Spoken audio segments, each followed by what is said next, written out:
નમસ્કાર મિત્રો, Andy Gohil YouTube ચેનલમાં તમારું ફરી હાર્દિક સ્વાગત છે। તો મિત્રો, આ વિડીયોમાં આપણે ધોરણ 5 વિષય ઇંગ્લિશના પાઠ 6 ક્લીનલીનેસ હેબિટ્સના ભાષાંતર, સમજૂતી અને સોલ્યુશન મેળવીશું। તો મિત્રો, જો આ વિડીયો તમને ઉપયોગી લાગે અને પસંદ આવે તો વિડીયોને વધુમાં વધુ લાઇક કરો, શેર કરો, કોમેન્ટ કરો અને ચેનલને સબસ્ક્રાઈબ તો જરૂર કરશો।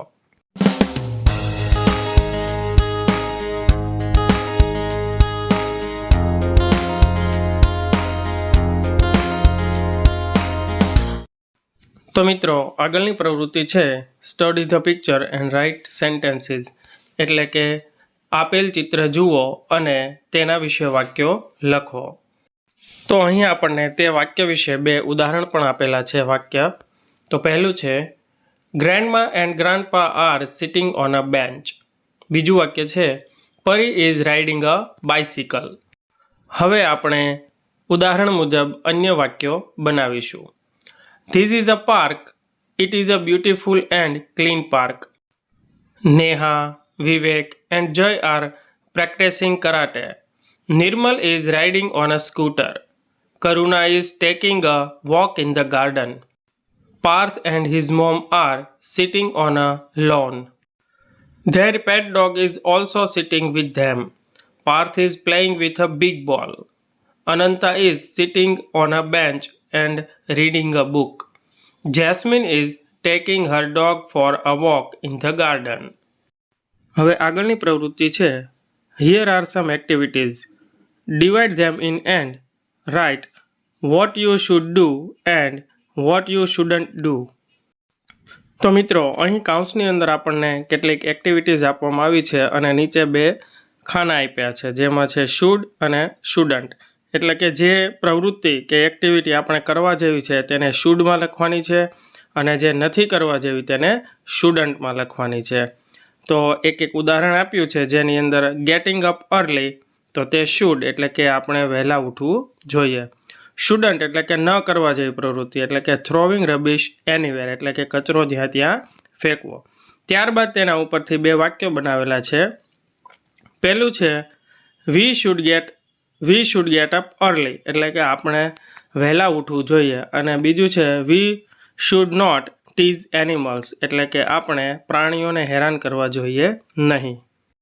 હવે તે મુજબ આપણે આગળ જોઈએ શુડ અને શુડન્ટમાં કઈ કઈ પ્રવૃત્તિઓ કરી શકાય।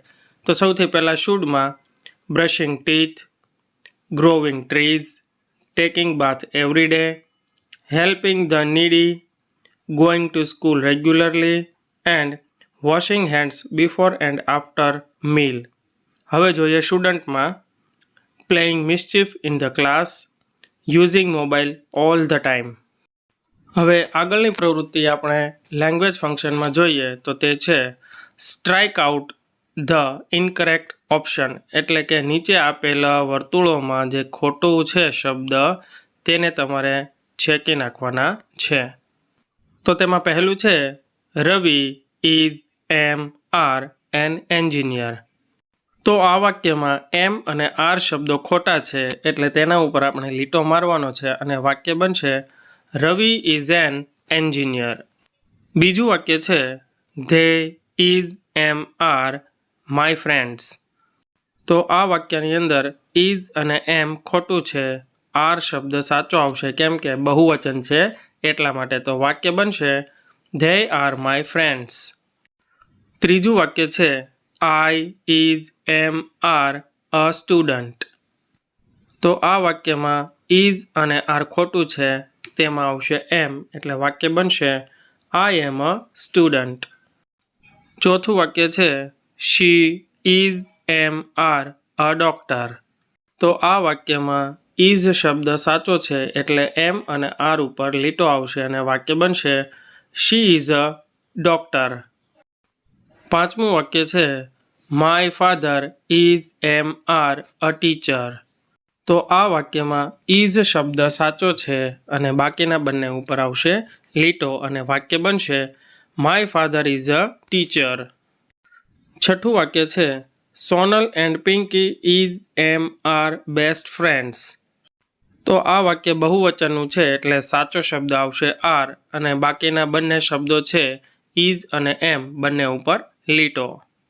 ત્યાર પછીનું 7મું વાક્ય છે my toys is am are in the box. તો આ વાક્ય પણ બહુવચનનું છે એટલે આર શબ્દ સાચો આવશે અને બાકી બંને ઉપર લીટો આવશે અને વાક્ય બનશે my toys are in the box. 8મું વાક્ય છે your brother is am are clever. તો આ વાક્ય એક વચનનું છે એટલે તેમાં ઇઝ આવશે અને એમ અને આર ઉપર આવશે લીટો અને વાક્ય બનશે યોર બ્રધર ઇઝ ક્લેવર. આગળની પ્રવૃત્તિ છે complete the passage with was વેર. તો મિત્રો અહીં આપણને એક પેરેગ્રાફ આપવામાં આવેલો છે જેની અંદર આપણે વોઝ અને વેર મૂકી અને ખાલી જગ્યાઓ પૂરી ફકરો પૂરો કરવાનો છે. તો ખાલી જગ્યા મૂકતા ફકરો કંઈક આ પ્રમાણે બનશે There was a village. Ankita and Ankit were living in that village. They were best friends. One day, they were sad because they were late for the school. When they reached the school was closed. It was Sunday. At last, they were happy.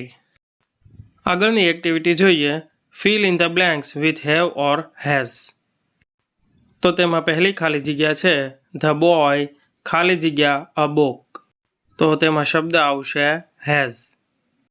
બીજી ખાલી જગ્યા છે the students ખાલી જગ્યા bags. તો તેમાં આવશે have. ત્રીજી ખાલી જગ્યા છે ધ ડોક્ટર ખાલી જગ્યા અ સ્ટેથોસ્કોપ. તો તેમાં આવશે હેઝ. ચોથી ખાલી જગ્યા છે ધ ફાર્મર ખાલી જગ્યા અ સ્પેડ ઇન હિઝ હેન્ડ. તો તેમાં આવશે હેઝ.